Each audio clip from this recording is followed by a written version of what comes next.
Hey guys, welcome to the Treasury Update Podcast Coffee Break Sessions, the show where we cover foundational Treasury topics and questions in about the same amount of time it takes you to drink your coffee. I'm Alexa Cook, consultant at Strategic Treasurer, and today's host. Today we will cover our new foundation building coffee break sessions by discussing EDI and what it is. I'm joined today by Craig Jeffery, managing partner and founder of Strategic Treasurer. Welcome, Craig. Hey, good to be here, Alexa. I love these coffee break podcasts. I am drinking caffeine, but it's not in the form of coffee. That's okay.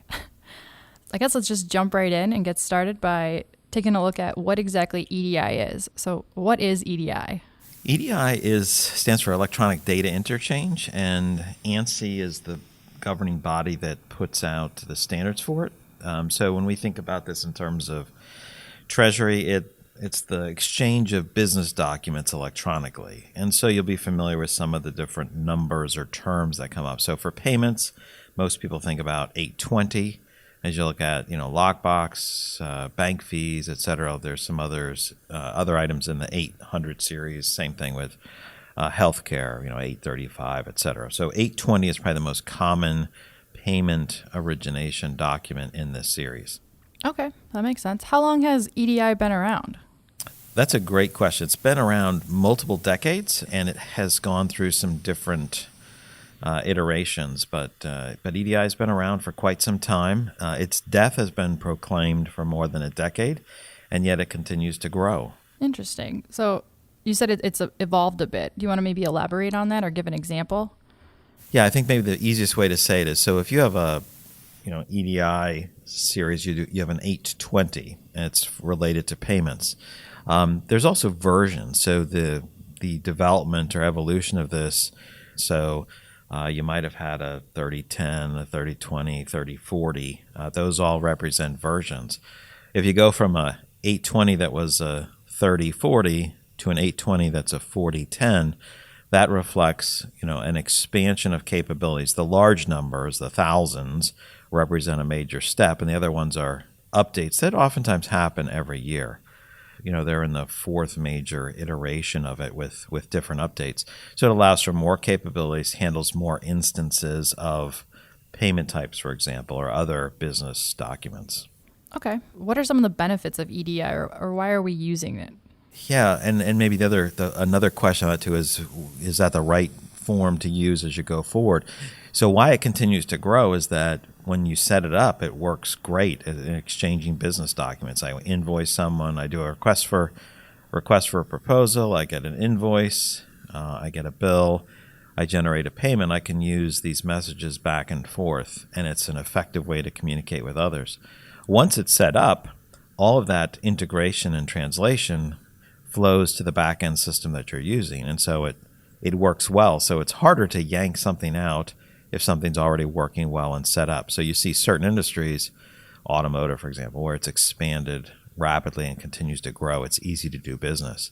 Does it always make sense going forward? Not always. It's not the most modern style. It's not an XML version where everything is tagged. It has a process related to it. It began when it was more expensive to send data. It's not as limited as just a delimited file format like you would be familiar with a BAI2 or an MT940. It has segments and sections and can repeat. So there's some aspects there that are still useful. It's just not the most modern, but still it continues to grow. Okay, good to know. So it really sounds like once an industry is committed to this format, it's hard to pull away from that. Because there's so many projects people are working on, it's harder to stop something and say, let's convert those. They're usually working on the next thing that's making a bigger difference. But one thing of interest, I think, when you think about EDI, if you look at ACH, the U.S. has National Automated Clearinghouse Association, their standard entry classes allow for addenda records. And for example, if you're going to send a CTX, which is a corporate trade exchange payment, you're sending a payment from business to business.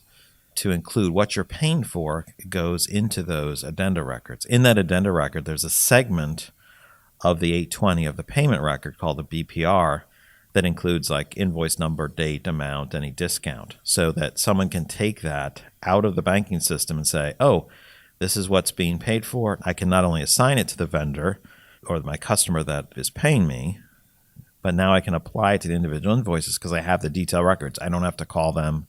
I don't have to reassociate that with an email if I get that data. So it uses and leverages this format from, that's been around for a while. Okay. Almost making it like a one-stop shop. Yeah, or a common methodology of sharing that. And since it's been around a while, they use what was very modern at the time, which was the EDI segment.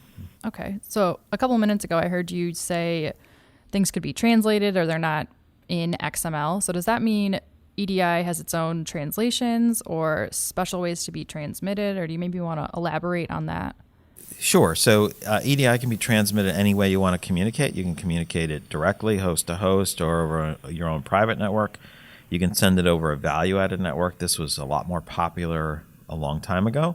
And you can send these over any network that can send a message. So there's not a restriction there. In terms of translation, your underlying system isn't in an ANSI standard. It's not in an EDI format.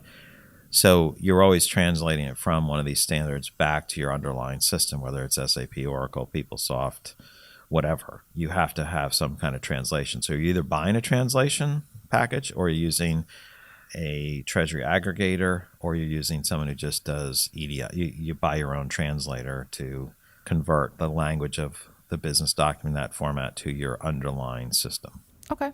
So I think we're almost out of time here. So let me take a quick recap and then see if you wanted to add anything to it. So EDI is the exchange of business docs. And some of the key points are that it has been around forever, but it is still heavily relied upon in many industries, and it is getting the job done. And it can be transmitted in a bunch of different ways: host to host, private connection, etc. Did I get it all, at least at the high level? I think you got it right. I don't know that I would say it was around forever. It's been around for 30 years or so, but okay. It's been around for a long time. People that have been in the industry for a long time will recognize this has been very historical. It hasn't been around as long as BAI 2, gotcha, for example. Yep. Okay. Well, thank you, Craig, and make sure everyone tunes in every first and third Thursday of the month for a new episode of the Coffee Break Session podcast. Thanks, Alexa.